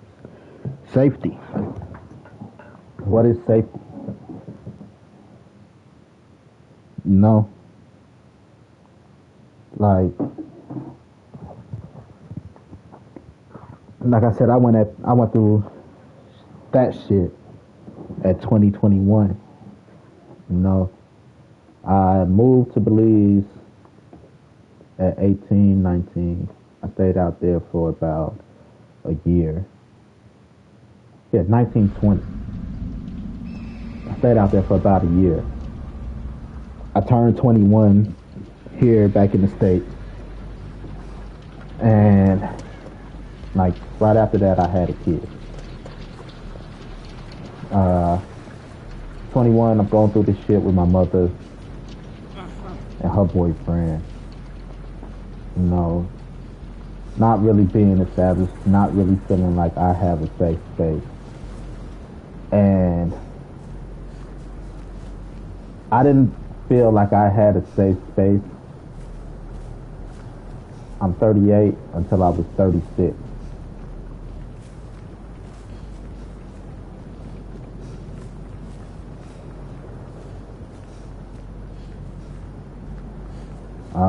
So when I talk about this stuff, I try not to get emotional because this is my real life. You know?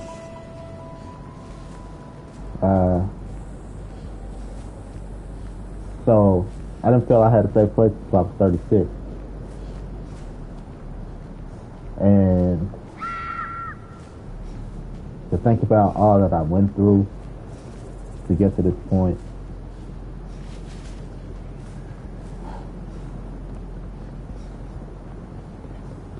it's crazy.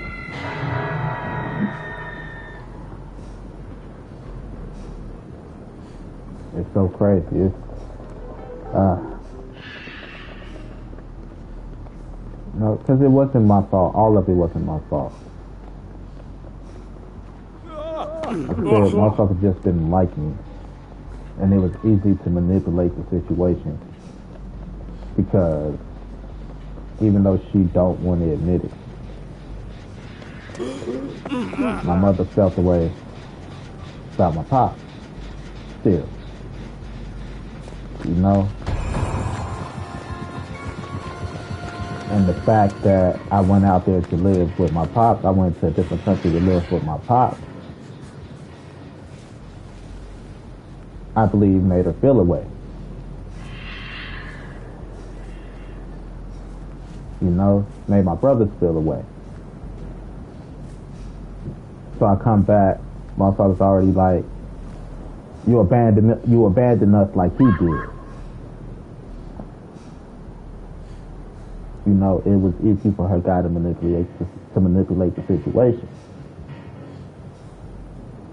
You know, and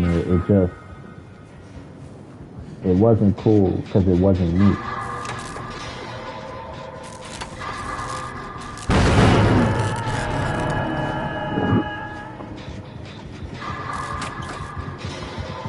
You know, and so many motherfuckers just, I don't know, to live here with this woman and her mother, her accusing me of cheating and infidelity when the whole time she the one cheating. You know, and I'm like, what I gotta do to prove that it's not me? I already gotta try to prove to my mother it's not me. You know, and our relationship's strong. Then I gotta prove to this woman that I'm not cheating. Like, baby, all I do is work and come home. The only time I leave is to hang with my friends to either hoop or rap, because he raps. And that's what got me into rapping outside of filming that. You know, studio, I'm like, shit, I'll rap too then. Jump shot wasn't that good, couldn't sell crack, but I rap good. That's one stereotype. You know? Like,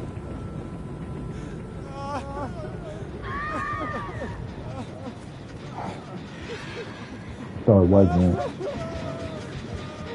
So you know what it's like to make for people to gaslight you to make you feel like you're the problem, or motherfuckers to make you feel like you're the problem.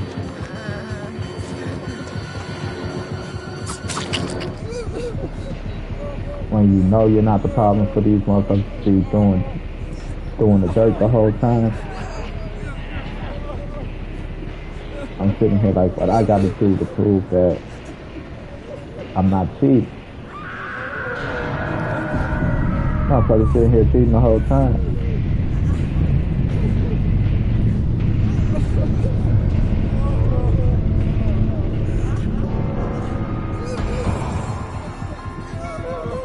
No, and the truth came out because after her mother put me out, because again, I'm not going to take my daughter to daycare. As a man, this is my child. I would take care of my child. I'm more than equipped to be able to take care of my child. I don't care how much my daughter's mother don't like me. She can't say I'm not a doing father. I'm not a trying father. I don't care how much you don't like me. I wish you would fix your mouth to say that.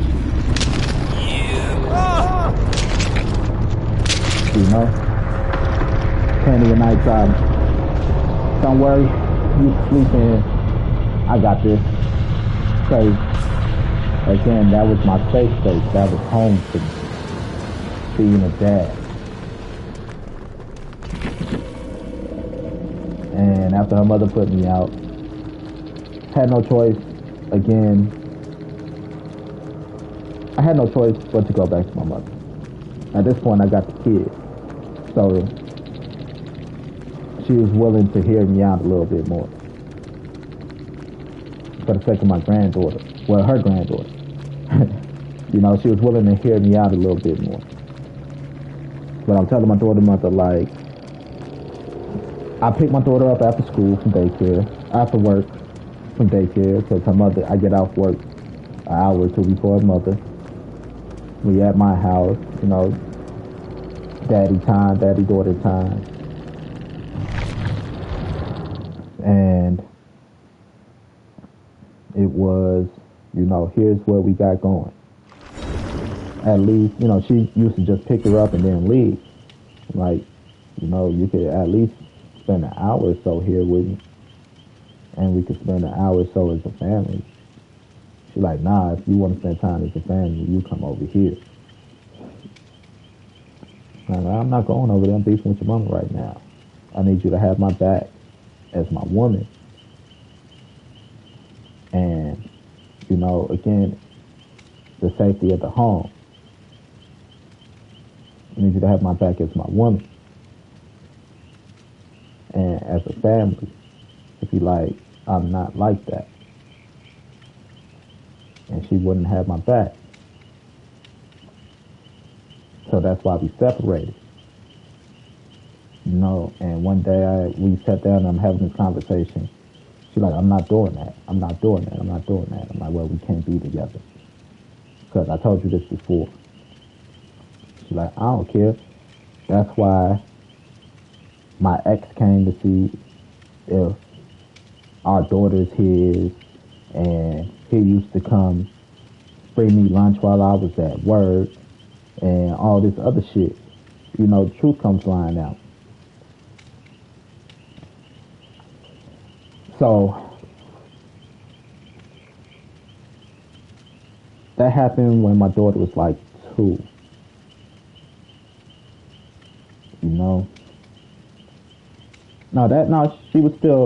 She wasn't even 1. She was probably 1 by the time we hit that point, right? And then it was just, I left. I didn't get angry. Well, I was angry. I was mad. I didn't blow up. I didn't yell. I just left.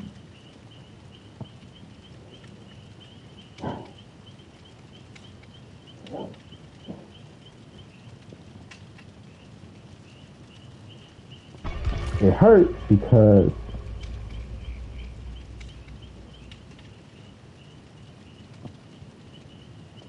I'm fine just reliving it.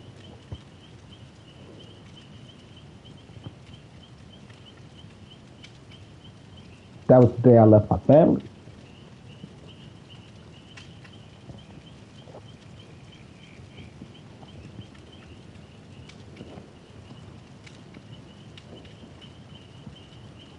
No. Made me feel like I wasn't strong enough. I didn't do enough. She was one foul. And I still feel like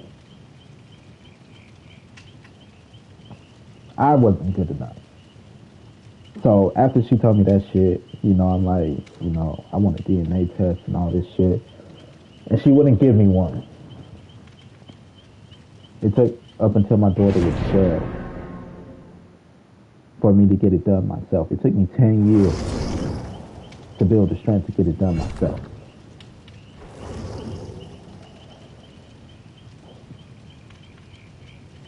And like I said, it took up until 2 years ago for me to feel like I had a safe space again.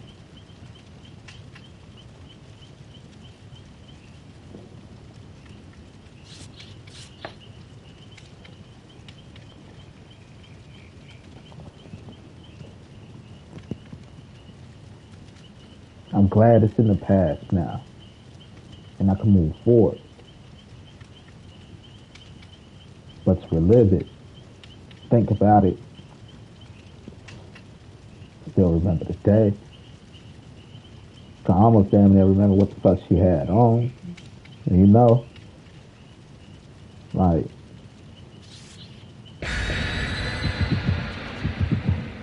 that's the day I left my family, though.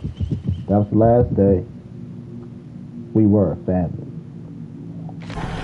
We tried to make it work after that, and it wasn't the same. I couldn't. I could forgive, but the healing, it was hard to heal with her, because after that happened, here's how fucked up my life is. I tried to make it work with her. She get her a place outside of her mama's house. She had a decent job. And, one day, I'm like, we gonna try this. And 2 days after moving in, she like, the same ex that came to see if my daughter was hers is his. She like, yeah, he came over the other day. And like I said, the fucked up part about it all is the woman I proposed to last year. She like,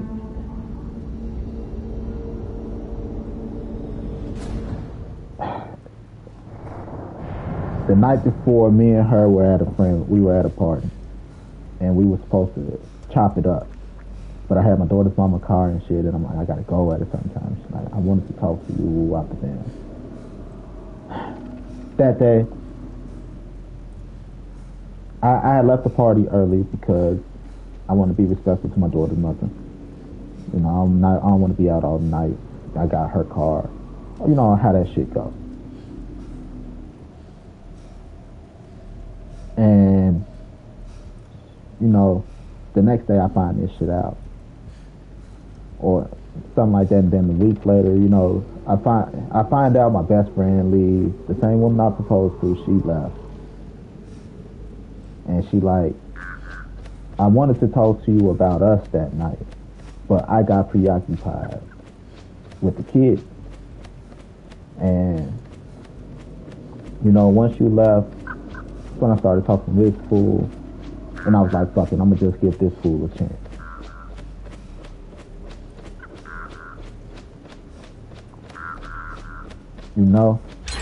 And I love this woman since then. That's just how ironic and fucked up life is sometimes.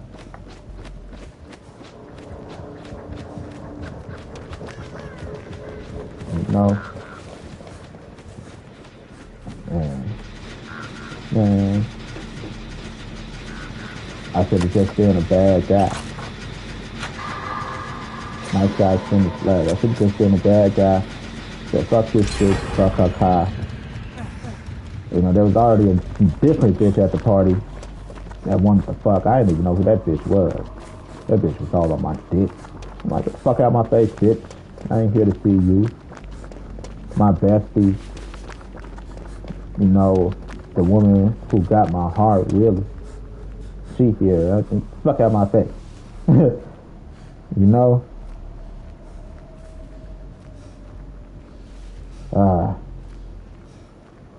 Like, you know. But I'm glad I'm past it and I've, for the most part, healed. Not that the scars, looking at the scars sometimes don't hurt. But I've healed. And I'm still healing. So, yeah, looking at the scar hurt, you think about the memory of it, because you lived it. And it hurts. Because it was one of the worst moments of my life. It's not even the fact that she cheated. It's the fact that she cheated and I had to leave my family.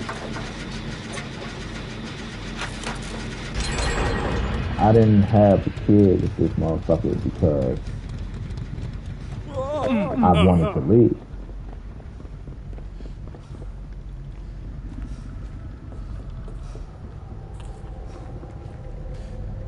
You know? I didn't have a kid with her because I didn't want to be there.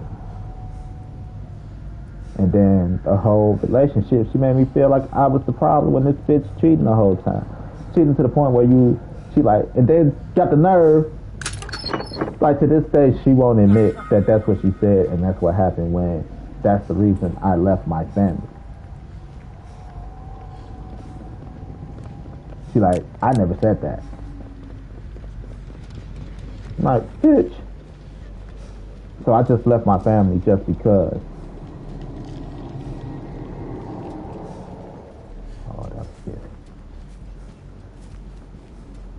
You know, to this day, she can't admit it. And accountability, that's why accountability matters to me now. You know, the whole time you got me feeling like I'm the issue. Was I broke? I was broke. I was working, but I wasn't making shit. Friday, grabbing, you know, dinner for Friday night, putting gas in her car, putting gas in my car. And if I'm lucky, I'll be able to grab me some weed. If I'm lucky. I'm broke. You know, but I did what I can. You know, here's food, you gassed up for the week, your car clean. I'm gassed up for the week, my car clean. I'm broke now. For real. So it's not like I was out taking off my money. By the time Saturday morning came and I go get my hoop session in, you know, when my homie like, what's to the drink? Nigga, I'm broke. I ain't got nothing to the drink. I'm broke. Like, you know? Now motherfucker's like, what the fuck you doing with all your money? Her mama looking at me like I'm tricking off my money. My homie's looking at me like I'm tricking off the money when the money just went to where it was supposed to go. Food and the way to get to and from work.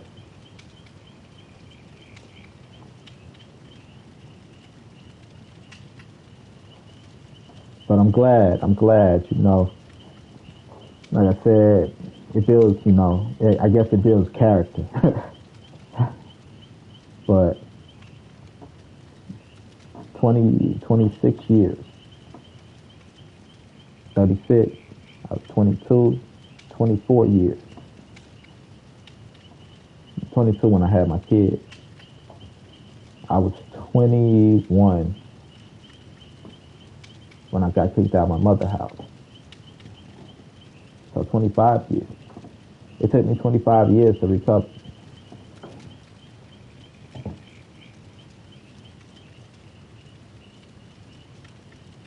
And never once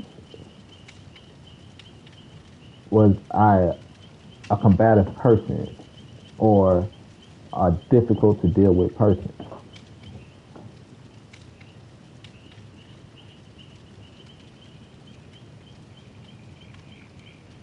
But I was the problem. 25 years to get stable. Like I said, it took me 10 years to build up the strength and the courage to get a DNA test on my daughter. I used to ask her mother for it.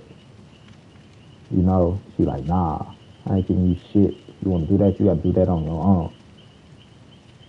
But when, here's what kept the doubt in my mind.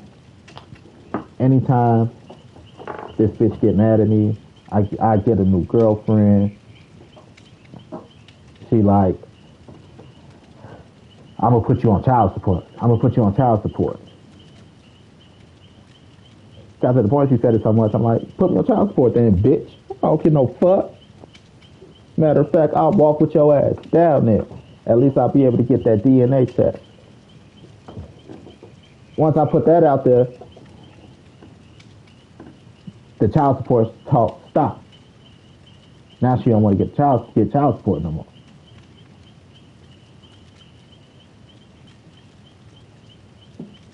The thought of getting that DNA test scared.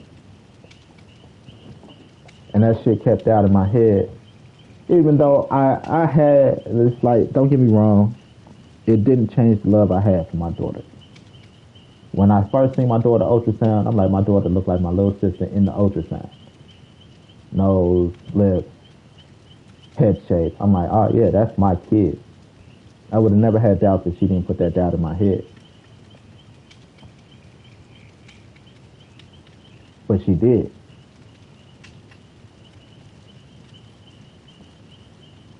You know?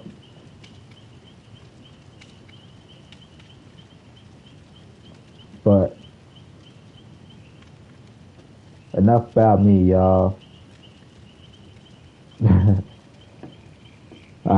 You know, relationship shit just is what it is. I can only speak on from my experience.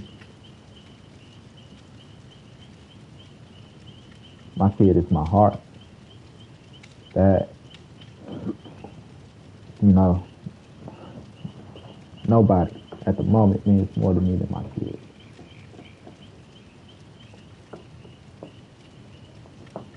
You know, I don't think anybody will ever mean more to me than my kid. But her mother was jealous of her. She like, I think you love her more than you love me one day. I'm like, yes. Yes, I do. You don't have to think that. You don't have to question that. It's a motherfucking fact. This is my blood. She came out my balls. She is my DNA. Of course I love her more than I love you. That don't mean I don't love you. But to even try to compare herself to my daughter, like, oh, this narcissistic ass bitch.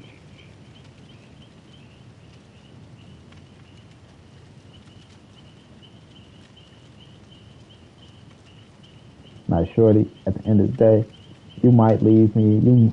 You might leave me for another man. This is my thought process at the time. But my daughter is always going to be my daughter.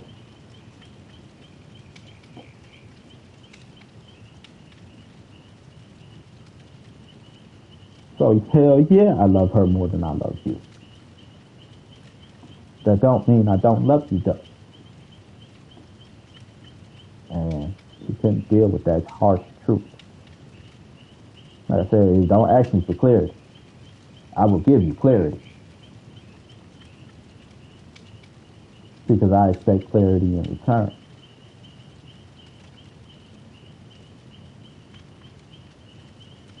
But anyway, gotta take my black ass to work. She gonna have to buy me an energy drink today. She owed me. She had me up at 3 o'clock. 2 something. What was that? 2:23.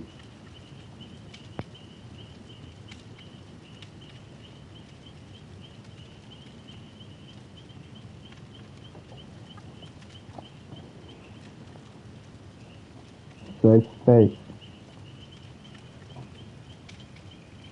It took me 25 fucking years to get a safe space. 20 plus. I just keep it at 20 plus. I hate doing the math. To have a safe space.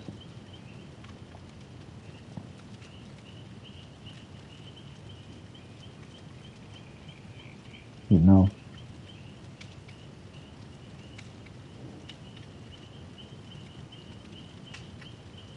And the moment I had a safe space, I went to where my heart was.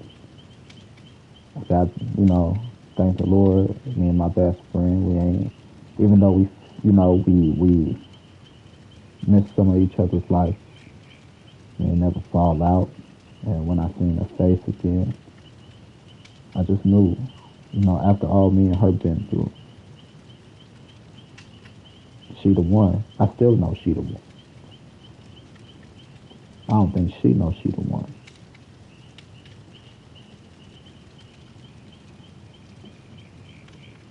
I asked her to marry me.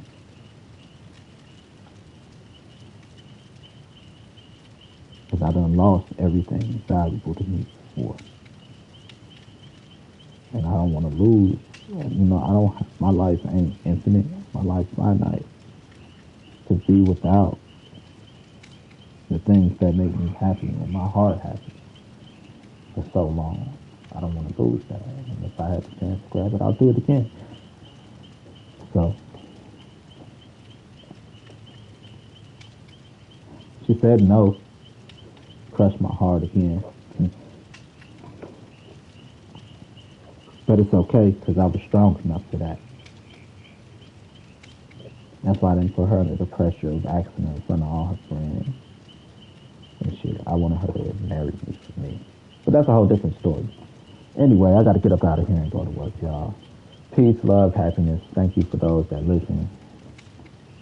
Thank you for those that keep all the rude comments to themselves. You know, thank you. Thank you for making this a safe space.